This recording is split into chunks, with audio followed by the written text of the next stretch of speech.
Bonjour à tous, bienvenue dans ce nouveau live. Je m'appelle Marie-Amélie Renner, je vous accompagne notamment dans vos difficultés au sein de votre couple. Et en termes de difficultés, on va parler de la dépendance affective, on va parler de la séparation, on va parler parfois de trahison, d'infidélité. Et en fait, je vous aide à vraiment retrouver cette harmonie dans votre relation, à ce que aujourd'hui vous ayez les clés pour avoir un couple où vous vous sentez le mieux possible. Dans ce live, j'avais envie de vous partager quelques clés pour retrouver le dialogue avec votre partenaire. Donc, on est dans cette situation où aujourd'hui, il y a vraiment impossibilité de parler avec son conjoint ou sa conjointe. On est vraiment dans cette situation où il y a vraiment, dès que vous allez parler, possibilité que ça vire au cauchemar. Et donc le but, c'est vous donner des clés dans ce cas extrême.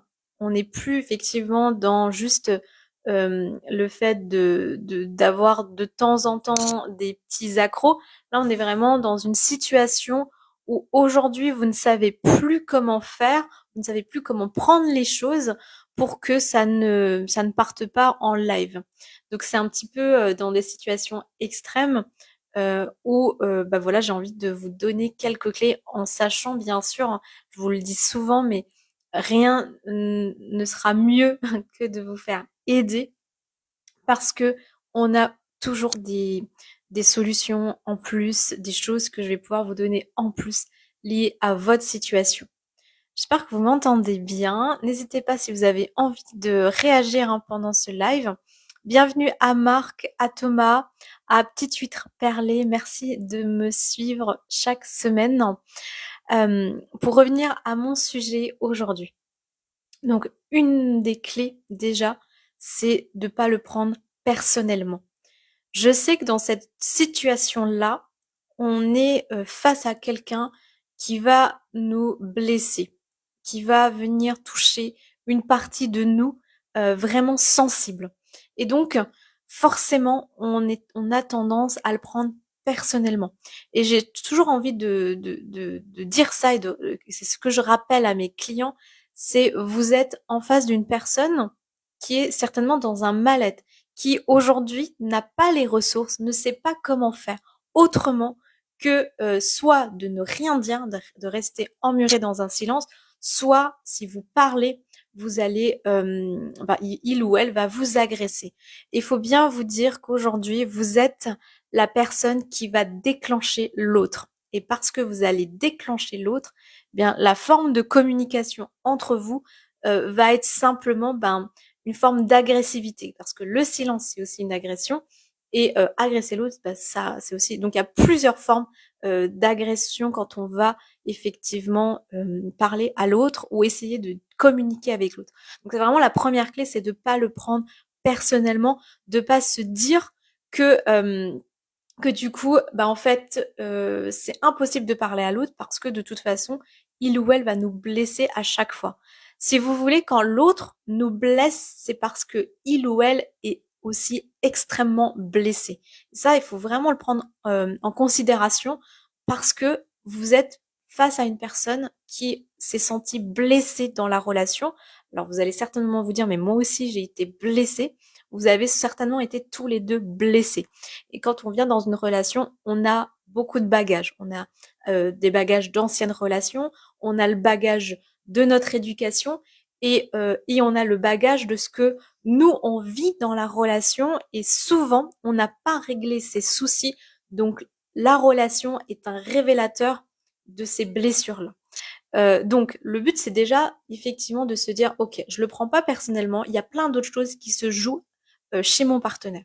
Quand je vous dis plein de choses, ça va être des choses qui remontent de l'enfance. Ça peut être des traumatismes liés à la perte d'un emploi. Ça peut être le manque de confiance. Souvent, et je l'ai encore entendu hier en séance découverte, vous pouvez être face à un partenaire qui ne s'aime pas. Et quand le partenaire ne s'aime pas, quand le partenaire ne s'accepte pas, quand le partenaire se rejette, qu'est-ce qu'il va faire ou qu'est-ce qu'elle va faire? Elle va vous rejeter. Elle va être hyper virulente. Mais dites-vous bien une chose, si elle peut être virulente comme ça, vis-à-vis d'elle-même, elle l'est certainement 10 fois plus. Mais ça, elle ne va pas vous le confier. Elle ne va pas vous le dire. Surtout, enfin, souvent, ce qu'on va voir, c'est uniquement le haut de l'iceberg. C'est-à-dire qu'on va voir que mon partenaire veut me faire du mal, mon partenaire veut me blesser, mon partenaire ne veut pas discuter. Or, c'est un petit peu plus complexe. Il n'y a pas, une fois qu'on arrive enfin, la non-possibilité de discuter avec l'autre, il y a énormément de choses qui se jouent. Donc, quand je vous dis de pas le prendre personnellement, c'est vraiment d'avoir ce recul par rapport à votre partenaire et de vous dire, ok, ce qui se passe, ce qui est en train de jouer, ne me concerne pas que moi uniquement. Il y a aussi des choses que l'autre peut vivre. Donc ça, c'était la première clé. Alors comment ne pas le prendre personnellement? Ça veut dire de pas relancer la chose. Ça va dire de pas aller dans le même schéma de discussion. Si vous vous sentez agressé, n'agressez pas à votre tour. Si vous vous sentez complètement humilié, n'humiliez pas l'autre. Si vous vous sentez rabaissé, ne rabaissez pas l'autre. C'est vraiment de sortir de ce schéma et ceux qui me suivent et qui me connaissent et avec qui on a déjà fait des accompagnements, c'est vraiment de sortir de ce triangle de Karpman qui est de la position de sauveur, on va passer à la position de bourreau, où on va encore passer à la position de victime. Si vous êtes dans un des trois personnages et que vous allez au fur et à mesure de la discussion de la situation dans chacun des rôles, c'est pas bon. Pourquoi c'est pas bon? Parce que vous allez entretenir ce cercle vicieux et c'est à force d'entretenir ce cercle vicieux qu'on n'arrive pas à sortir effectivement de conflits, qu'on n'arrive pas à pouvoir échanger, parler sereinement l'un et l'autre. Donc ce qui va être hyper important, c'est déjà d'identifier. Est-ce qu'aujourd'hui, on est de nouveau dans ce schéma-là? Est-ce que je me mets en victime? Est-ce que mon partenaire se met en victime? Est-ce que je me mets en position où je vais l'agresser? Est-ce que mon partenaire m'agresse? Et donc souvent, c'est votre partenaire qui vous agresse. Surtout, ne vous mettez absolument pas en position victime et n'essayez pas de sauver l'autre. Ce n'est pas votre rôle de sauver l'autre.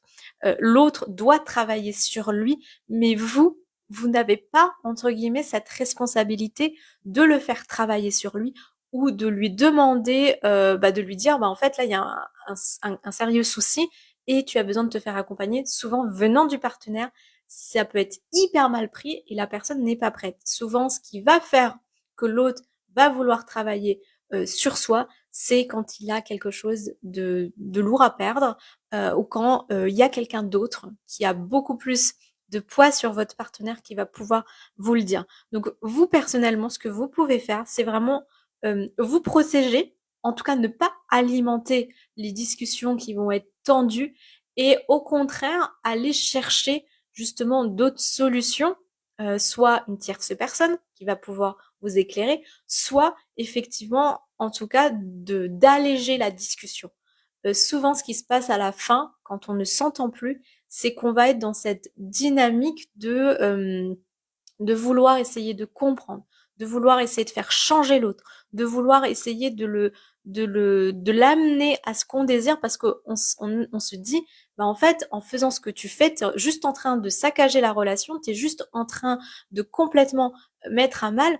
En fait, votre partenaire, il va encore moins vous entendre, il va encore moins vous écouter et ça va juste faire un seul effet. Ça va être juste, euh, ben, comment, un truc en plus qui va se rajouter, la goutte d'eau qui va déborder du vase, et au final, celui ou celle qui va être le plus blessé, ça va être vous et votre partenaire. En fait, en faisant ça, on n'a rien gagné. Donc c'est vraiment, en plus effectivement de pas le prendre personnellement, de pas alimenter les sujets à tension.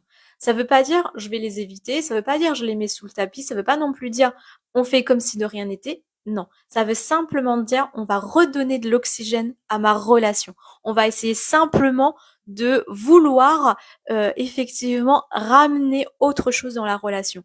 Et quand vous allez ramener autre chose dans la relation, les sujets tendus, les sujets sérieux, ce que je conseille, c'est de pas en parler entre vous, c'est d'aller trouver une personne professionnelle, un professionnel. Ça peut être une psychologue, ça peut être moi, ça peut être qui vous voulez, en qui vous avez totalement confiance, avec qui vous allez pouvoir régler ce genre de solution. L'erreur que je vois et que j'entends et je suis vraiment attristée de ça parce que je me dis punaise, il y a des fois des situations qui pourraient être résolues si on faisait les choses différemment.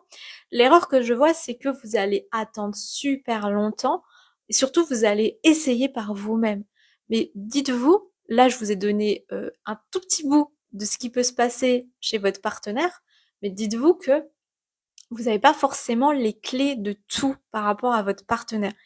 Et je comprends que voilà, c'est dans un souci peut-être financier, c'est dans un souci j'ai honte d'aller parler de toutes ces choses-là, j'ai honte de mettre à nu mon partenaire et du coup, ce qui se passe, vous n'allez pas forcément en fait oser aller sur ce chemin-là.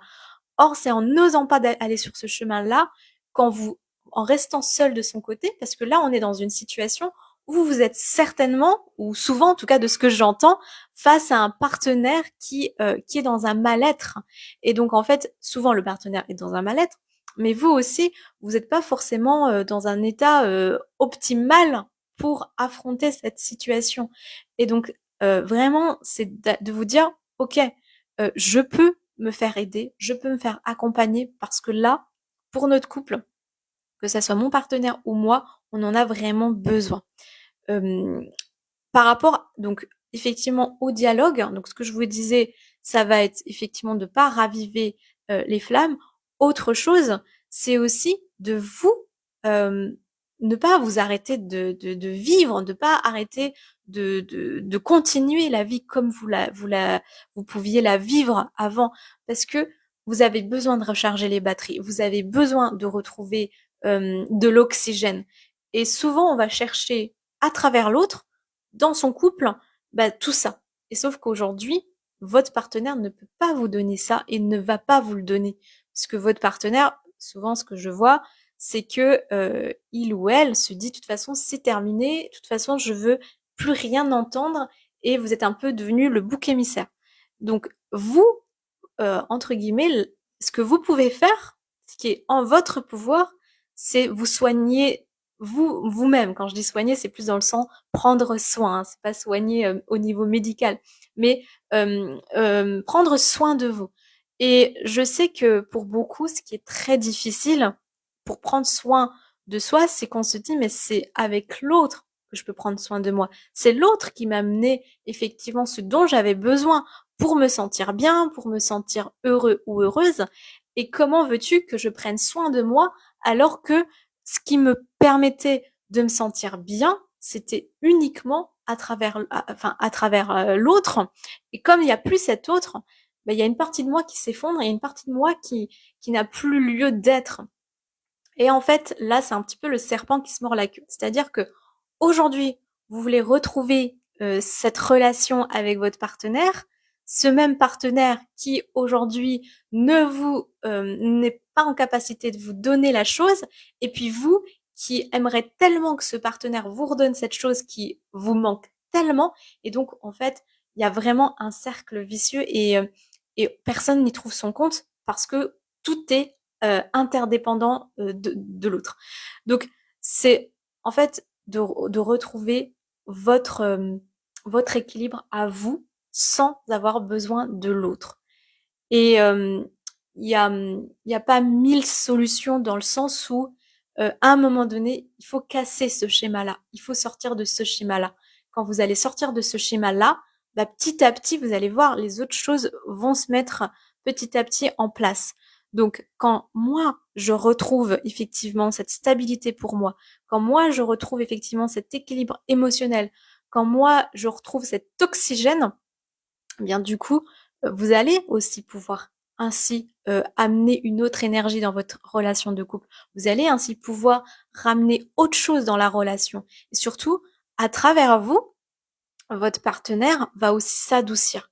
Parce que si vous êtes deux personnes à vous prendre le chaud, à, à ne pas forcément réussir à dialoguer, au bout d'un moment, euh, c'est vrai que vous allez vous fatiguer mutuellement, ça va user votre couple Et là, en fait, vous vous tuez à petit feu. C'est clairement ça qu'il faut éviter. Donc déjà, éviter d'attendre dans la durée, parce que ben, il y a quand même beaucoup de choses qui se jouent. Il y a la fatigue, et certainement vous avez des enfants. Il y a aussi bah, le doute, l'incertitude de l'avenir. Et ça, j'ai envie de dire, euh, vous avez la possibilité de faire les choses différemment. Ne vous dites pas que quand je vais attendre, bah les choses vont aller mieux. Quand je vais essayer par moi-même, les choses vont aller mieux. Ça vous fait juste bah encore plus attendre et vous allez devoir tenir sur la durée, hein. J'ai des clients, euh, il leur a fallu 1 an et encore, ils ont pu être accompagnés, être aidés, mais seuls, enfin c'est très difficile, c'est très lourd.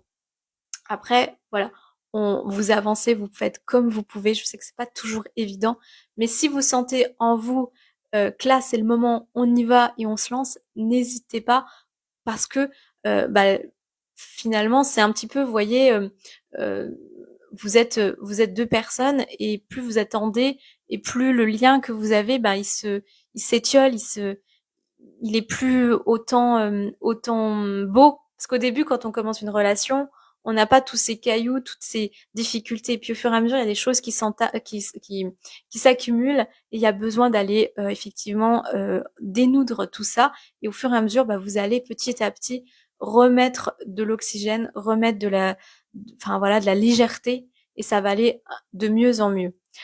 Donc, je vous résume un petit peu ce que je vous disais. Donc, ne pas le prendre personnellement. Effectivement, voilà, se rappeler du contexte dans lequel votre partenaire est, sortir du triangle de Karpman. Et puis, ce que vous pouvez faire, et là, c'est vraiment personnellement pour vous, c'est-à-dire ne pas parler à chaud. Alors, si vous voulez dialoguer aujourd'hui et que vous voulez y aller quand même en douceur, il y a quelques astuces que vous pouvez mettre en place. Déjà, j'ai remarqué, enfin là, j'ai quand même maintenant fait beaucoup d'accompagnement. Il y a des choses qui reviennent souvent. C'est-à-dire que, par exemple, vous allez avoir des discussions qui vont pas être au bon moment. Donc, ces discussions-là, c'est déjà vous poser la question. Quel est le meilleur moment favorable pour nous deux?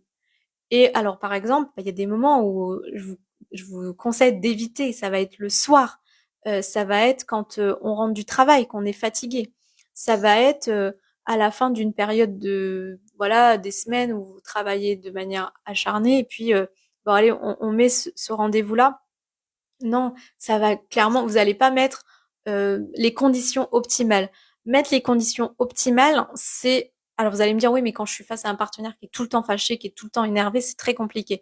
Alors, je comprends. Mais justement, c'est de se demander, ok, bah, dans quel contexte je peux améliorer ça? Comment je peux faire ça différemment? Et donc, le contexte où vous pouvez peut-être plus améliorer le dialogue, ça va être, par exemple, en dehors de la maison. Pourquoi? Parce qu'aujourd'hui, votre maison va engranger énormément de choses négatives, où va y avoir énormément de souvenirs chargés. Donc, on va peut-être éviter de venir encore plus charger cette atmosphère et encore plus en fait amener notre discussion à s'envenimer. Donc le but c'est d'aller trouver un endroit ailleurs que la maison. Ça c'est une des clés. Autre clé que vous pouvez utiliser dans la discussion, c'est déjà éviter le tu accusateur. C'est-à-dire que essayez plutôt de vous englober tous les deux, de voir l'intérêt pour tous les deux. C'est pas une discussion, oui, toi tu fais pas ça, toi t'es comme ci, toi t'es comme ça. Là, ça ne va pas aller. Et si l'autre vous parle de cette manière-là, bien lui dire, quand j'entends ça, je vais me sentir comme ça, je vais me dire ça. Ça, c'est une autre technique. Et puis la troisième chose, c'est aussi tout ce qui est, est-ce que dans ce que j'entends là, est-ce que c'est bien ça que tu as voulu dire, là on peut utiliser le tu, mais c'est pour la reformulation, et vous allez voir, il y a déjà des quiproquos, des choses. Après, si votre partenaire vous dit, bah, de toute façon, c'est la même chose avec toi, c'est toujours comme si, ou c'est toujours comme ça, on n'avancera jamais, et je veux même pas discuter, là, ça va être déjà d'essayer de voir si votre partenaire est vraiment braqué, on n'insiste pas, et on va essayer de reprendre la discussion à un autre moment.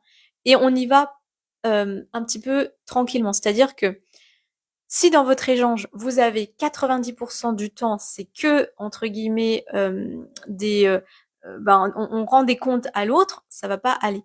Si vous voulez, on va choisir d'avoir 90%, en tout cas on essaye d'avoir 90% du temps où ça peut bien se passer, puis je sais pas moi, 5-10%, on va essayer de passer quelques idées, mais le but c'est vraiment qu'il y ait un équilibre parce que sinon, que ça soit vous ou votre partenaire, vous allez vous dire de toute façon, je vais aller discuter, je sais d'avance que ça va mal se passer, donc on va déjà se mettre dans une position où on va se fermer. Et le but c'est d'amener les discussions à ce que l'autre se sente à l'aise et que je me sente à l'aise aussi quand j'échange et qu'au bout de la 10e fois, on se rende compte, ah bah oui, finalement, on arrive à discuter sur des choses totalement légères, donc je vais pouvoir discuter sur des choses totalement légères. Voilà par rapport au fait d'amener un dialogue qui soit un petit peu plus facile, même si je sais que c'est pas évident. Et bien sûr qu'on a parfois aussi on aurait besoin on peut pas aussi mettre toutes les conditions optimales. Je suis totalement d'accord, mais vraiment, enfin, j'ai des clients qui me surprennent parce que quand ils arrivent effectivement comme vous, hein, ils sont un peu embrumés et c'est hyper compliqué. Puis on va mettre par-ci par-là des actions, on va essayer de regarder, et c'est aussi ça mon travail avec vous, hein. C'est quand vous voyez pas par où on peut passer, par où je peux agir, bah je vais vous proposer des pistes. Je vais vous dire, bah est-ce que tu as pu essayer ça? Est-ce que tu as essayé de mettre ça en place? Comment en essayant de mettre ça en place, il ou elle a réagi? Ou comment il ou elle s'est comporté? Il y a aussi le comportement non verbal. Comment il a pu ou elle a pu se comporter. Enfin, voilà, on va analyser plein d'aspects. Et quand on va prendre plusieurs aspects, mis bout à bout, il va y avoir de nouvelles choses, il va y avoir de nouvelles réactions de votre partenaire. Ne vous dites pas que ça vient directement, automatiquement. Non, parce que le but, c'est de faire les choses vraiment tranquillement, enfin, chacun à son rythme. Et en fait, le travail qu'on fait quand on travaille ensemble, c'est vraiment d'une part de vous amener à ce que vous repreniez la confiance en vous, à ce que vous repreniez votre oxygène. Et d'autre part, c'est comprendre effectivement la psychologie de votre partenaire, comprendre ses réactions, comprendre ce qui le motive. Et pourquoi je vous dis comprendre? Parce qu'il y a plein de choses qui rentrent en jeu. Je vous disais tout à l'heure, il y a l'éducation, il y a tout ça. Effectivement, si vous me dites, mon partenaire, je sais pas, je vous donne un exemple que j'ai déjà pu entendre, mon partenaire, je sais pas, va faire 10 fois le ménage, bah là, c'est un signal qu'il y a quelque chose d'anormal. Ou mon partenaire va rester, je sais pas moi, une demi-heure aux toilettes et le temps est de plus en plus allongé, bah voilà. Et en fait, on va à chaque fois prendre tous ces éléments, voir qu'est-ce qui amène l'autre à réagir de telle ou telle manière et comment on peut, entre guillemets, bouger tout ça. Et après, petit à petit, vous allez voir, les choses se mettent en place. Et aujourd'hui, peut-être que vous êtes dans un dialogue qui est hyper compliqué. Bah, au fur et à mesure du temps, ce dialogue, il peut aussi se passer de mieux en mieux. Voilà par rapport à ce live pour aujourd'hui. Si vous avez des questions par rapport à ça, je vous invite à soit écrire en dessous de ce live, soit à me contacter personnellement. Si vous voulez qu'on aille travailler plus en profondeur sur retrouver un dialogue un petit peu plus apaisé, ou en tout cas que vous puissiez reprendre cet oxygène-là, n'hésitez pas. Vous m'envoyez aussi un petit message et ça me fera un plaisir, enfin je me ferai un plaisir de vous répondre. En attendant, je vous souhaite à tous une excellente semaine. Restez bien connectés. Il y a 2 choses qui arrivent. Il y a un programme spécial pour Noël. Vraiment, vous allez avoir 25 jours. On va pouvoir travailler très en profondeur. Et puis l'autre petite surprise qui va aussi bientôt arriver, c'est le calendrier de l'Avent. Donc si vous êtes intéressé par le calendrier de l'Avent, vous mettez en dessous de ce live calendrier. Et puis, je vous enverrai les infos très prochainement. Je vous souhaite à tous un bel après-midi et on se retrouve la semaine prochaine pour un nouveau live.